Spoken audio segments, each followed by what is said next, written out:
Aksi maling sepeda terekam kamera pengawas CCTV di teras Salasiko Rumah Warga di Lorong Riang, Kecamatan Jakabaring, Palembang.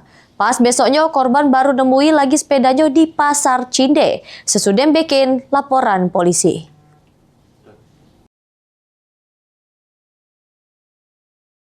Inilah rekaman kamera pengawas CCTV aksi sikok lanang yang maling sepeda di salah sikok rumah warga di kawasan Jalan Ahmad Yani, Lorong Riang, Kecamatan Jakabaring, Palembang.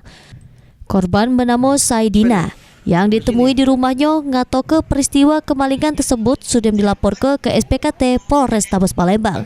Dikato ke korban, sepeda tersebut ketahuan hilang pas pagi harinya. Sang anak nak pergi sekolah. Selek sepeda yang biasa dipakainya sudem dak katik lagi. Ditambahkannya kalau sepeda tersebut ketemu pas besoknya di Pasar Cinde, Palembang.